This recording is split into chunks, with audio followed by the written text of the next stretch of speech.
Në Big Brother ka debate, ka tensione, ka keqkuptime. Por ka edhe momente kur një përplasje nuk është më thjesht lojë, por shndërrohet në një pasqyrë të mënyrës se si njerëzit e interpretojnë veten dhe tjetrin. Një nga këto momente ishte përplasja mes Klodit dhe Elionës, ku zëri u ngrit, fjalët u rënduan dhe realiteti u deformua, kur Klodi i bërtet Elionës me fjalë të tipit: "Pse më vjen pas dhe bën lojë sikur je e dashuruar me mua? Unë kam dik jashtë dhe nuk dua ta prish marrëdhënien për ty, nuk kemi të bëjmë vetëm me një sqarim kufish. Kemi të bëjmë me një akuzë publike, e cila, e thënë me zë të lartë dhe para kamerave, ka pasoja shumë më të mëdha se sa ai moment i vetëm." Akuzë apo keq interpretim? Pyetja e parë që lind është e thjeshtë, por thelbësore: a i ka dhënë Eliona ndonjëherë shenja që kërkon një lidhje me Klodin? Apo kemi të bëjmë me një interpretim të njëanshëm, sepse reagimi i Elionës ishte i prerë, i qartë dhe i përsëritur? Ajo ka thënë jo një herë, jo dy, por 1000 herë se nuk dëshiron të ketë asnjë lidhje brenda shtëpisë me askënd. Ky nuk është një qëndrim i paqartë. Është një kufi i vendosur qartë, dhe kur një grua thot qartë nuk dua, por prap akuzohet se po bën lojë sikur është e dashuruar. Problemi nuk është më loja, është perceptimi, kur egoja flet më fort se faktet. Reagimi i Klodit nuk duket si mbrojtje e një marrëdhënie jashtë. Ai duket më shumë si nevojë për të vendosur veten në qendër të një narrative ku dikush tjetër paraqitet si i fiksuar, i varur emocionalisht, ndërsa ai vetë si i ndershëm dhe i zënë. Por këtu lind paradoksi. Nëse dikush vërtet ka vendosur kufi dhe ka një marrëdhënie jashtë që dëshiron ta mbrojë, nuk ka nevojë të bërtas, as të akuzoj, as të ekspozoj tjetrin publikisht. Kufit vendosen me qetësi, jo me sulm. Zëri i lartë nuk e forcon të vërtetën, shpesh e dobëson. Eliona mes dinitetit dhe mbrojtjes së vetes. Pozicioni i Elionës në këtë situatë është delikat. Ajo nuk po përballet thjesht me një debat, por me një etiketim. Të akuzohesh publikisht se po ndjek dik, se po bën lojë emocionale, se po rrezikon një lidhje jashtë, janë akuzat që prekin imazhin, karakterin dhe integritetin e një njeriu. Reagimi i saj, të thotë sërish dhe sërish se nuk kërkon lidhje, nuk është dobësi. Është përpjekje për të ruajtur identitetin e vet në një lojë që shpesh i shtrembëron qëndrimet, dhe këtu duhet thënë diçka qartë. Refuzimi nuk ka nevojë për justifikim. Një nuk dua është i mjaftueshëm, edhe një herë, edhe 1000 herë. Big Brother dhe normalizimi i keqkuptimeve. Fatkeqësisht, Big Brother shpesh krijon terren ku afrimi social interpretohet si interes romantik, ku komunikimi ngatërohet me flirtin dhe ku çdo buzëqeshje merr kuptim të dytë. Në këtë terren, gratë shpesh gjenden në pozita ku duhet të mbrojnë veten nga interpretime që nuk i kanë ndërtuar vetë. Ajo që ndodhi mes Klodit dhe Elionës është simptom e këtij problemi më të madh. Kur një burr bind veten se dikush po i vjen pas, edhe kur pala tjetër e mohon vazhdimisht, atëherë kemi të bëjmë me ego të lënduar, jo me realitet. Publiku sheh më shumë se sa mendohet. Një gjë që banorët shpesh harrojnë është se publiku sheh kronologjinë, jo vetëm momentin. Publiku sheh kush afrohet, kush distancohet, kush e kërkon tjetrin dhe kush vendos kufi. Dhe publiku e dallon kur një akuzë nuk përputhet me sjelljen reale. Në këtë rast, shumë shikues nuk pan një Elion që ndiqte Klodin, por një Elion që u detyrua të mbrojë nga një narrativ që nuk e kishte ndërtuar vetë. Marrëdhënia jashtë. Mburoj apo justifikim? Përmendja e kam dik jashtë është një kartë që përdoret shpesh në Big Brother. Ndonjëherë është e sinqertë. Ndonjëherë përdoret si mburojë morale. Por kur kjo kartë përdoret për të akuzuar tjetrin, humbet vlerën e saj etike, sepse mbrojtja e një marrëdhënie jashtë nuk bëhet duke ulur dikë tjetër brenda. Përfundim, përplasja Klodi, Eliona nuk ishte thjesht debat mes dy banorësh. Ishte një moment ku u përplasën perceptimi dhe realiteti, egoja dhe kufit, zëri i lartë dhe fjala e thënë qartë. Eliona ka qenë e qartë, nuk dëshiron lidhje. Klodi ka të drejtë të mbrojë çfarë ka jashtë. Por askush nuk ka të drejtë t'i vesh tjetrit ndjenja që nuk i ka deklaruar. Në Big Brother, si në jetë, respekti fillon aty ku mbaron interpretimi i gabuar. Dhe asnjë lojë, asnjë debat, asnjë kamerë nuk e justifikon shkeljen e këtij parimi. Limi qëndron i qetë, por zëri i tij ka një prerje të ftohtë, të menduar. Nuk është ai tipi që flet për të mbushur heshtjen. Flet kur ka vendosur. Dhe kur vjen momenti i nominimit, ai nuk kërkon efekt të zbrazët. Kërkon drejtësi sipas kodit të tij. Emri i parë që del nga goja e tij është Klodi, jo si hakmarrje, jo si impuls, por si përfundim i një vëzhgimi të gjallë. Sepse bën shumë lojra të pista. Dhe kjo fjali bie rënd në dhomë. Sepse loja e pistë nuk është thjesht strategji. Është manipulimi heshtur, lëvizje pas shpine, fjalë të mbjella me kujdes për të krijuar dyshim, përçarje, për të nxjerrë tjetrin keq pa u ndotur vetë. Limi nuk e respekton atë lloj loje. Për të, loja duhet të jetë ballë për ballë. E ashpër nëse duhet, por e pastër. Dhe Klodi, sipas tij, e ka kaluar vijën. Jo një herë, por vazhdimisht. Me lëvizje që nuk duken menjëherë, por ndihen me kalimin e kohës. Me një strategji që nuk kërkon të fitojë me karakter, por me dredhi, kur Limi e nominon Klodin, nuk po i drejtohet vetëm atij, po i drejtohet gjithë shtëpisë. Po thotë se ka një limit edhe për lojën. Se jo çdo gjë justifikohet me fjalën strategji. Sepse kur loja bëhet e pistë, ajo nuk është më lojë, është frikë nga përballja e drejtë, pastaj vjen emri i dytë. Kushtrimi dhe toni ndryshon. Nuk ka nerv. Ka zhgënjim. Një lloj lodhjeje që ndjen kur shet dikë që është fizikisht aty, por mendërisht diku tjetër. Është në gjumë dimëror, thot Limi. Akoma nuk i ka dalë gjumi. Kjo fjali nuk është tallje. Është diagnozë. Sepse gjumi dimëror nuk është pushim. Është mungesë reagimi. Është prani pa ndikim. Është të kalosh ditët pa lënë gjurmë, pa marrë pozicion, pa u përfshirë realisht në lojë, në debat, në jetë. Për Limin, kjo është po aq problem sa loja e pisë. Sepse në një shtëpi ku gjithçka është ekspozuar, ku çdo ditë është një provë karakteri, apatia është një zgjedhje. Dhe zgjedhja për të mos bërë asgjë është ende një zgjedhje. Kushtrimi nuk ka krijuar konflikt, por as kuptim. Nuk ka trazuar ujërat, por as nuk ka notuar. Është lënë të bartet nga rrjedha, duke shpresuar se do të kaloj pa u vënë re. Por në një lojë të tillë, të qenit i padukshëm nuk është virtyt. Është humbje e mundësisë, dy nominime. Dy arsye të ndryshme. Por një mesazh i vetëm, Limi nuk po kërkon shenjtërinë. Nuk po kërkon njerëz perfekt. Po kërkon autenticitet. Ose luaj fort dhe pastër. Ose zgjoju dhe bëhu pjesë e reales. Sepse manipulimi i fshehtë dhe pasiviteti i rehatshëm janë dy anë të së njëjtës frikë, frika për të qenë vetvetja para të gjithëve. Në atë moment, dhoma ndihet e rëndë.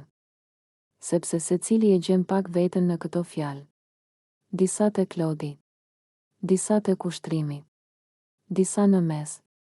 Sepse është më e lehtë të luash prapa perdeve ose të fshihesh pas heshtjes, sesa të dalësh hapur dhe të marrësh përgjegjësi për atë që je. Limi nuk e ngre zërin. Nuk ka nevojë. Fjalët e tij bëjnë punën e vet sepse kur dikush flet nga bindja, jo nga frika, nuk ka nevojë për dramë. Ky nominim nuk është fundi i një konflikti. Është fillimi i një pasqyre. Një pasqyrë ku secili duhet të shohë veten dhe të pyes, jam këtu për të luajtur ndershëm, apo për të fshehur? Jam zgjuar, apo ende në gjumë dimëror? Dhe ndoshta kjo është arsyeja pse fjalët e Limit qëndrojnë gjatë në ajër edhe pasi nominimi mbaron. Sepse ato nuk janë thjesht emra të thirrur. Janë qëndrime. Janë kufi. Janë një kujtesë se në këtë lojë, më shumë se strategjia, peshon karakteri. Limi qëndron i qetë, por zëri i tij ka një prerje të ftohtë, të menduar. Nuk është ai tipi që flet për të mbushur heshtjen. Flet kur ka vendosur. Dhe kur vjen momenti i nominimit, ai nuk kërkon efekt të zbrazët. Kërkon drejtësi sipas kodit të tij. Emri i parë që del nga goja e tij është Klodi, jo si hakmarrje. Jo si impuls, por si përfundim i një vëzhgimi të gjallë. Sepse bën shumë lojra të pista. Dhe kjo fjali bie rënd në dhomë.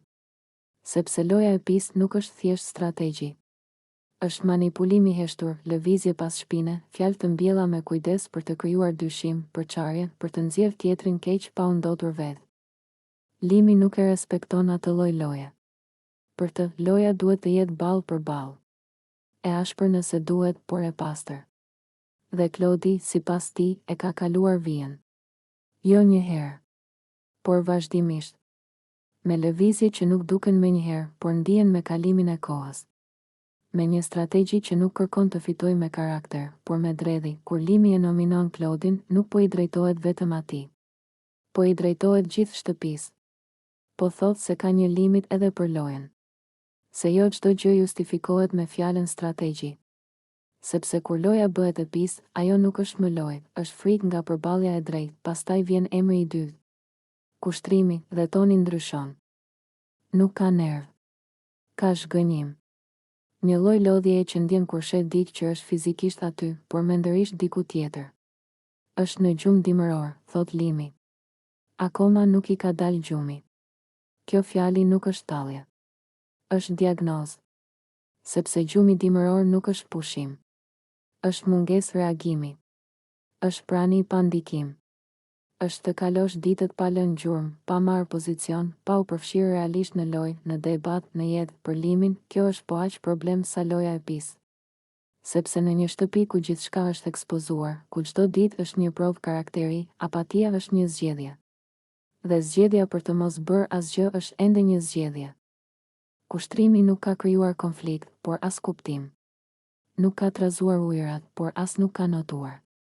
Është lënë të bartet nga rrjedha, duke shpresuar se do të kaloj pa u vënë re. Por në një lojë të tillë, të qenit i padukshëm nuk është virtyt. Është humbje e mundësisë, dy nominime. Dy arsye të ndryshme. Por një mesazh i vetëm, Limi nuk po kërkon shenjtërinë. Nuk po kërkon njerëz perfekt. Po kërkon autenticitet. Ose luaj fort dhe pastër.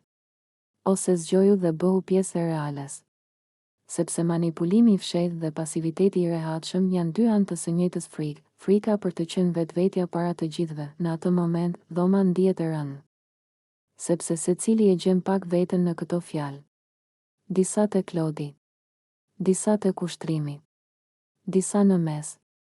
Sepse është më e lehtë të luash prapa perdeve ose të fshihesh pas heshtjes, sesa të dalësh hapur dhe të marrësh përgjegjësi për atë që je. Limi nuk e ngre zërin. Nuk ka nevojë. Fjalët e tij bëjnë punën e vet sepse kur dikush flet nga bindja, jo nga frika, nuk ka nevojë për dramë. Ky nominim nuk është fundi i një konflikti. Është fillimi i një pasqyre.